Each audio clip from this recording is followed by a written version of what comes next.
눈길을 뚫고 이 수요 예배에 나오신 모든 분들과 또 온라인을 통해서 예배를 드리시는 또 모든 성도님들을 축복하고 환영합니다. 오늘은 좋은 소식을 전하는 자들의 발이라는 제목으로 같이 말씀 나누고자 합니다. 오늘 본문을 묵상하면서 계속 제 마음속에, 제 머릿속에 맴도는 찬양이 하나 있었는데요.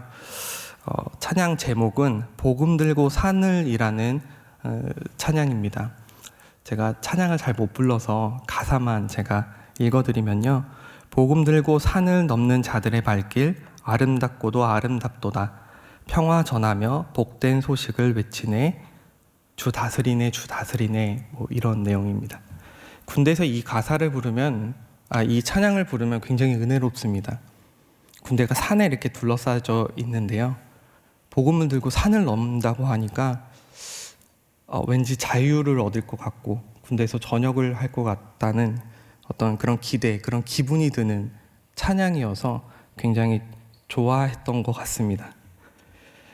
찬양의 가사와 비슷한 말씀이 오늘 본문 15절 말씀에 나옵니다.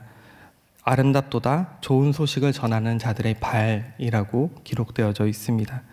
이것은 복음을 전하는 자들의 복음을 전하는 것이 얼마나 아름다운 일인가라는 뜻을 갖고 있습니다. 현재 굉장히 어려운 상황 속에서 기도로 준비하며 최선의 것으로 선교가 진행되고 있습니다. 어떤 상황 속에서도 이 아름다운 일이 멈추지 않고 있음을 감사하고 기쁨으로 좋은 소식을 전하는 자들의 발이, 그 역할이 저희 교회가 감당하고 있는 것입니다. 그렇다면 우리가 그 선교, 복음을 전하는 것이 무엇인지에 대해서 바로 알아야 되지 않겠습니까? 선교가 무엇이라고 생각하십니까? 선교가 행해지는 데 있어서 선교를 이해하는 것은 굉장히 중요합니다. 선교를 행해지는 데 있어서 선교의 주도권이 누구에게 있느냐는 그 바른 이해를 통해서 건강한 선교를 할 수 있기 때문에 그렇습니다. 오늘 본문은 이방인이 이방인을 위해 부르시고 일평생 아름다운 발로 복음을 전했던 사도 바울의 메시지가 기록되어져 있습니다. 사도 바울은 이렇게 말합니다. 13절 말씀입니다. 누구든지 주의 이름을 부르는 자는 구원을 받으리라. 주의 이름을 부른다라는 점에 우리는 좀 눈여겨봐야 할 것입니다. 구약에서 주의 이름을 부르는 첫 장면이 창세기 4장에 등장을 하는데, 이 창세기 4장은 저희가 너무 잘 아는 내용이지 않습니까? 아담과 하와가 두 아들 가인과 아벨을 낳았습니다. 근데 가인은 아벨을 향하여 질투를 느꼈고 그 질투가 점점 커져서 분노로 확장되어 살인을 저지릅니다. 이후 하나님은 아담과 하와에게 위로의 아들인 셋을 주시게 됩니다. 셋은 에노스를 낳게 되는데, 이때쯤, 이 시기쯤에 사람들이 하나님 여호와의 이름을 불렀다라고 성경에 기록되어져 있습니다. 이후 세대의 대표적인 인물인 아브라함은 자신의 장막을 이동할 때마다 여호와의 이름을 불렀습니다. 여호와의 이름을 부른다는 것, 주의 이름을 부른다라는 것은 하나님을 경배한다라는 의미를 갖고 있습니다. 하나님을 경배한다는 의미는 하나님께 예배드린다라는 의미를 갖고 있습니다. 주의 이름을 부르는 것에는 단순히 예배드리는 것에 국한되는 것이 아니라 거기에는 굉장히 큰 힘을 갖고 있음을 성경에서 보여주고 있습니다. 그것을 잘 보여주는 사건이 엘리야 이야기입니다. 엘리야가 활동하던 시기에 이스라엘에 굉장히 큰 기근이 들었습니다. 당시 이스라엘의 왕이었던 아합이 바알 선지자들과 엘리야를 불러 모아서 누가 먼저 비를 내리게 될지 대결을 시킵니다. 신들의 전쟁이라고 생각을 한 거죠. 그때 엘리야가 바알 선지자에게 먼저 너희의 신의 이름을 부르라라고 제안을 합니다. 열왕기상 18장 25절 말씀에 그 말씀이 기록되어져 있는데요. 한번 읽어보도록 하겠습니다. 엘리야가 바알의 선지자들에게 이르되 너희는 많으니 먼저 송아지 한 마리를 택하여 잡고 너희의 신의 이름을 부르라. 결과적으로 바알의 선지자들이 실패했습니다. 비를 내리는데 실패를 했습니다. 온몸을 자위하고 온갖 노력을 해도 비는 내리지 않았습니다. 그러자 엘리야는 여호와의 이름을 의지하여 비를 내리게 하는 놀라운 사건을 보여주게 됩니다. 열왕기상 18장 32절 이하의 말씀에 보면은 그 비가 내려지는 사건이 기록되어져 있는데, 저희가 오늘 보고자 하는 말씀은 엘리야가 과연 어떻게 비를 내리게 했느냐라는 것입니다. 열왕기상 18장 32절 말씀에 그게 기록이 되어져 있는데, 그가 여호와의 이름을 의지하여 그 돌로 제단을 쌓고 제단을 돌아가며 라고 기록되어져 있습니다. 엘리야는 여호와의 이름을 의지했습니다. 여호와의 이름은 그분의 임재를 통해서 이 세상을 이길 힘을 부여받게 되는 것입니다. 이때 엘리야는 이 놀라운 사건을 여러 사람들이 볼 수 있게끔 사람들을 불러 모았고, 이 놀라운 일을 볼 수 있는 목격자를 만들게 됩니다. 많은 사람들이 그 장면을 보고서 어떻게 되었을까요? 열왕기상 18장 39절 말씀에 그 결과가 기록되어져 있습니다. 모든 백성이 보고 엎드려 말하되 여호와 그는 하나님이시로다, 여호와 그는 하나님이시로다 라고 기록되어져 있습니다. 그들은 단순한 목격자가 아니라 그들은 여호와의 이름을 부르는 자들이 되었고, 여호와께 경배하는 자들이 되었고, 예배자가 된 것입니다. 바울의 편지를 보면은 몇몇 편지들 서두와 말미에 이런 내용들이 적혀져 있습니다. 예수 그리스도의 이름을 부르는 모든 사람들에게 편지하노니 라고 그 편지의 내용, 그 서신에 대한 대상자를 밝힙니다. 이 지칭하는 대상은 예배 공동체를 뜻하게 됩니다. 성교는 하나님의 이름을 부르는 자들에게 하나님의 이름을 부르게 하는 것이며, 그들을 구원의 공동체로 예배자로 참여하게 하는데 그 의의를 두고 있는 것입니다. 구원의 공동체로 참여하게 하는 것은 예수님의 그 마지막 명령과도 굉장히 가깝게 붙어 있습니다. 마태복음 28장에 이렇게 기록되어져 있습니다.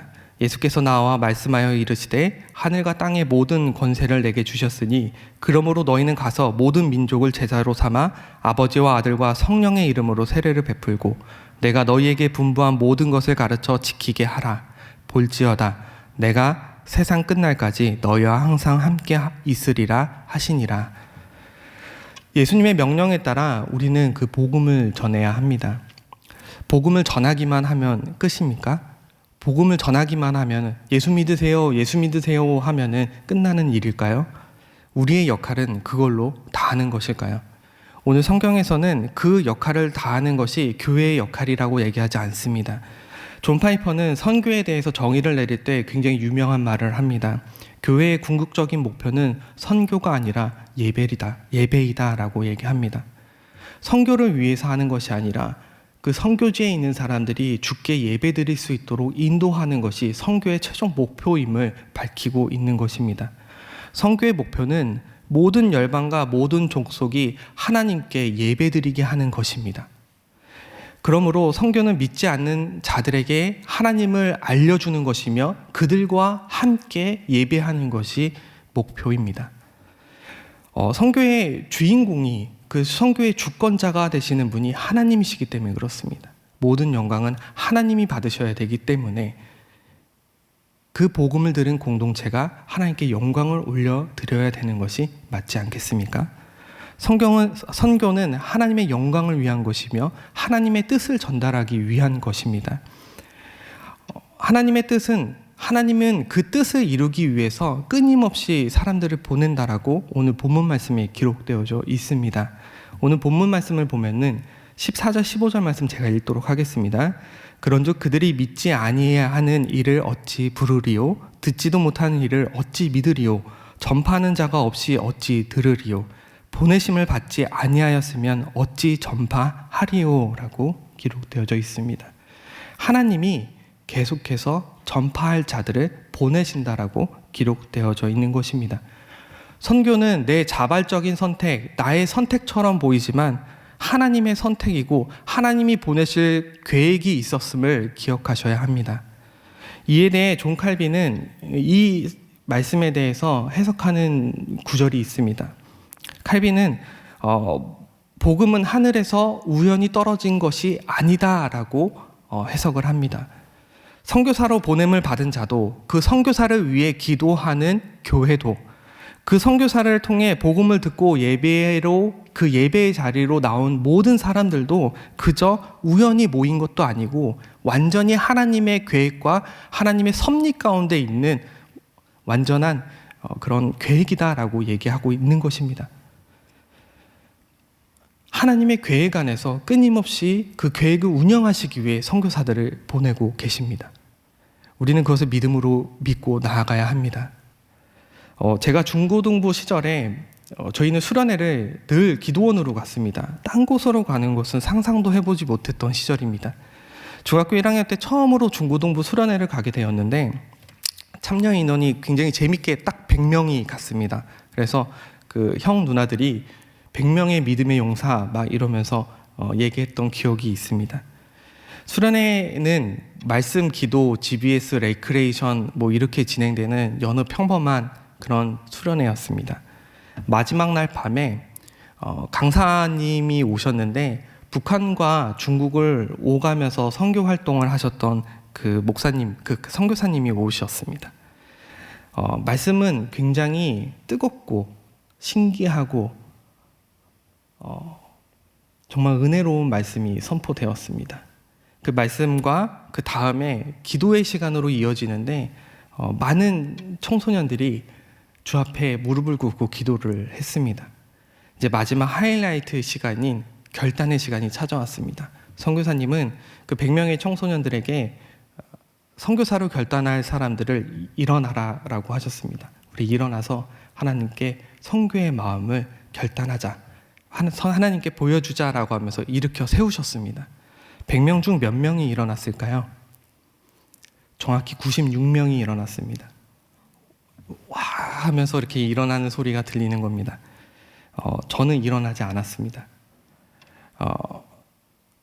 그러자 선교사님이 그 4명을 보면서 하시는 말씀이 하나님께 영광 올려드립니다. 96명이 일어났습니다. 하지만 저 4명에게도 아직도 기회가 있음을 믿습니다. 4명에게 용기를 갖고 일어날 수 있는 힘을 주시옵소서라고 기도해 주셨습니다. 제 옆에 누가 앉아 있었냐면 교회에 가끔 나오고 그 수련회도 억지로 끌려갔던 제 친구가 앉아 있었는데 그 기도 소리를 듣고 그 친구가 이렇게 일어나는 느낌을 받았습니다. 고민이 좀 됐습니다. 나도 일어날까 말까 하다가 저는 일어나지 않았습니다. 결론적으로 그 선교사님이 이렇게 기도하셨습니다. 하나님 감사합니다. 100명 중 2명을 제외하고 98명이 일어났습니다. 이 모든 것이 하나님의 영광입니다. 라고 하면서 기도회가 다시 진행이 되었습니다. 기도가 되지 않았습니다. 다른 것보다도 저는 안 일어난 건 확실한데 나머지 1명이 궁금했습니다. 그래서 실눈을 뜨고서 1명을 찾기 시작했는데 저 멀리서 저와 눈이 마주친 1명을 발견하게 되었습니다. 저희 형이었습니다. 100명 중에 2 형제만 빼고 다 일어난 것입니다. 근데 저희 형은 2011년 10월에 아프리카 루안다로 선교사로 나가게 되었습니다. 이제 그 100명 중에 일어나지 않은 1인이 저희가 됐습니다. 네. 복음을 전하기 위한 하나님의 작정은 인간의 선택이 아니라 하나님의 선택이고 하나님의 의지이고 하나님의 인도하심으로 가능한 것을 믿길 바라시길 바랍니다. 선교의 모든 주권은 하나님한테 있습니다. 하나님의 영광을 위해 계획된 것이 선교이고 하나님께 예배드리기 위해 계획된 것이 선교이기 때문에 그 모든 주권과 모든 선택과 모든 인도하심은 하나님 앞에 있는 것임을 우리는 인정해야 합니다. 그렇다면 선교는 우리를 위해서 하는 것이 아니라 하나님을 위해서 하는 것이며 하나님 나라를 위해서 하는 것이 바로 선교이게 됩니다. 선교를 위한 그 목적은 무엇일까요? 선교는 무엇을 위해 해야 할까요? 선교의 목적은 구원과 계시라고 합니다. 구원과 계시입니다. 이를 되게 잘 보여주는 성경 이야기가 2가지 있습니다. 요셉 이야기인데요. 요셉은 우리가 잘 알다시피 형들에 의해서 애굽으로 팔려갔습니다. 그리고 그는 총리로 성장을 하지 않았습니까? 총리가 된 그 요셉은 형들 앞에서 자신의 신분을 밝힙니다. 그때 형들은 좋아했던 것이 아니라 두려워합니다. 자신들이 동생을 팔았던 그 과오 때문에 그 동생을 마주했을 때 두려움에 휩싸이게 된 것입니다. 요셉은 그 형들을 바라보면서 위로했던 말씀이 창세기 45장 8절 말씀에 기록되어져 있습니다. 그런즉 나를 이리로 보내신 이는 당신들이 아니요 하나님이시라. 하나님이 나를 바로에게 아버지로 삼으시고 그 온 집의 주로 삼으시며 애굽 온 땅의 통치자로 삼으셨나이다. 요셉으로부터 시작된 그 구원의 여정이 단순히 요셉과 요셉의 가정을 구원하셨던 것이 아니라 요셉 이후의 세대, 요셉으로부터 시작되었던 이스라엘과 이집트와 그 주변 열국을 향한 하나님의 구원 계획이 시작되었던 것입니다. 구원이 있었고 하나님을 보여드리는 계시가 있었음을 우리는 기억할 수 있습니다. 바라볼 수 있습니다. 두 번째 이야기는 요나입니다. 요나는 이스라엘을 위한 선지자가 아닌 이방인을 위한 선지자였습니다. 하나님은 요나를 통해서 하나님의 구원 계획이 한 개인이 있는 것이 아니라 한 국가에 있는 것이 아니라 한 민족에 있는 것이 아니라 하나님이 세계를 천지하신 온 천지 만물을 향하여 있음을 보여주셨습니다. 그렇기 때문에 하나님의 구원 계획이 이스라엘에 국한되었던 것이 아니라 모든 열국으로 뻗쳐나가야 함을 보여주고 계시는 것이 요나의 이야기이지 않습니까? 선지자들은 이스라엘을 향하여 하나님의 구원과 계시를 선포하는 반면에 또한 열국을 향하여 구원과 계시를 선포하며 지금까지도 이어오고 있습니다. 하나님은 지금까지도 그 역사 속에서 정체되고 부패한 복음을 경고하며 하나님의 살아와 계심과 모든 열방을 향하여 하나님의 구원의 있음을, 하나님이 살아계심을 보여주시면서 모든 족속이 하나님께 예배할 수 있음을 끊임없이 사람들을 보내어 알게 하시고 알려주시고 그들을 이끌어주고 계시는 것입니다. 현대에 와서, 지금에 와서 복음을 전하는 것이 굉장히 어렵다라고 말을 합니다. 몇 년 사이에 저희가 생각하지 못했던 질병이 찾아와서 그 복음을 전하는 것이 더욱 어려워졌습니다. 사람들끼리 만나는 것도 어려운데 어떻게 복음을 전합니까? 어쩌면 더욱더 제한된 환경과 상황 속에서 우리는 놓여질지도 모릅니다. 좋아질 것이라고 희망은 하지만 어쩌면 더 나빠질 수도 있지 않겠습니까? 혹은 더 어려움 속에서 우리가 복음을 전해야 되는 상황이 놓이지 않겠습니까? 오늘 본문 말씀을 전했던 이 바울의 상황을 보면은 바울도 녹록한 인생을 살지 않았음을 우리는 잘 알고 있지 않으십니까? 바울은 로마에 그토록 가고 싶어 했습니다. 근데 로마에 가고 싶어 했지만 정상적으로 갔던 것이 아니라 죄인의 신분으로 압송되어져 갔습니다. 누가 봐도 처참한 몰골과 또 안타까운 상황으로 가게 되었는데 바울은 자신의 상황에 개의치 않았음을 보여주는 대목이 사도행전 28장 30절에서 31절 말씀에 기록되어져 있습니다. 제가 읽도록 하겠습니다. 바울이 온 이태를 자기 셋집에 머물면서 자기에게 오는 사람을 다 영접하고 하나님 나라를 전파하며 주 예수 그리스도에 관한 모든 것을 담대하게 거침없이 가르치더라 라고 말씀하고 있습니다. 바울은 담대하고 거침없이 하나님 나라와 그 의를 위하여 복음을 전파하고 있는 모습이 보여집니다. 그의 곁에는 이런 힘을 낼 수 있는 믿음의 공동체가 있음을 그 앞에서 보여지게 되는데요. 사도행전 28장 15절 말씀입니다. 그곳 형제들이 우리 소식을 듣고 아비오 광장에서 트레이스 타베르네까지 맞으러 오니 바울이 그들을 보고 하나님께 감사하고 담대한 마음을 얻으니라. 바울은 로마에 가본 적이 단 한 번도 없었습니다. 근데 로마에 도착했을 때 로마에 도착한 바울을 맞이하러 온 사람들이 그 믿음의 공동체였습니다. 복음을 듣고 바울을 위로하러 왔던 사람들이 복음을 듣고 하나님께 예배하고 경배했던 그 믿음의 공동체가 바울을 찾아온 것입니다. 바울은 그들을 만났고 그들을 통해서 담대한 마음을 얻게 됩니다. 그가 복음을 전한 자들을 통해서 위로와 새 힘을 얻었다라는 것은 굉장히 놀랍지 않으십니까? 보냄받은 선교사는, 선교사로 보냄받은 분들은 하나님 여호와를 의지함으로 나아가면 됩니다. 보내는 선교사, 그러니까 저희는 하나님을 의지함으로 하나님과 함께하는 그 예배 공동체를 통하여 우리의 이 사역이, 기도하는 이 사역이, 후원하는 이 사역이 마르지 않도록 분명히 하나님의 그 구원 계획에 사용될 것임을 믿고 신뢰함으로 기도하며 또 후원하며 나아가야 되는 것이 저희의 사명입니다. 그렇게 하모니를 이룰 때 복음을 듣고, 그 복음을 듣고 예배 공동체로 형성된 그 사람들을 통해서 우리도 또 다른 새 힘을 얻게 되고 새로운 원동력을 얻게 될 것이라는 어떤 희망적인 그런 메시지가 아닐까라는 생각을 해봅니다.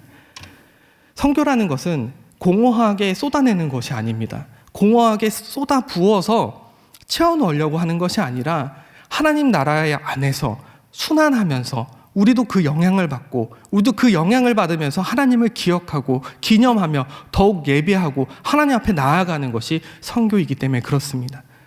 선교를 위해 기도하는 것이 얼마나 복된 일입니까? 하나님 나라를 향해 나아갈 수 있는, 하나님 앞에 나아갈 수 있는, 한 번 더 도약할 수 있는 놀라운 기회이자 계기가 될 것입니다. 그렇다면 우리 교회가 하는 그 선교가 기대되지 않으십니까?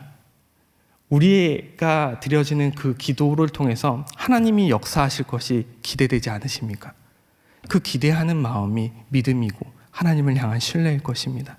그 신뢰하는 마음으로 하나님께 기도하며 나아가시기를 간절히 소망합니다. 복음을 전하는 것, 선교를 통해 예배하는 것, 일시적인 이벤트라 생각하면 안 됩니다.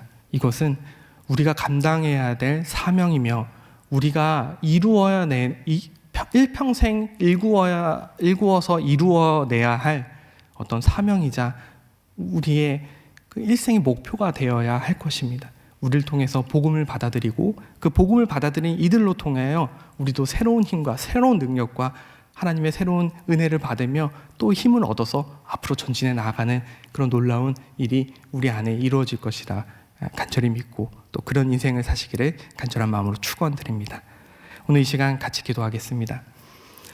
지금 목포로 장흥으로 선교를 떠난 공동체들이 있습니다. 그들을 위해서 기도해 주셨으면 합니다.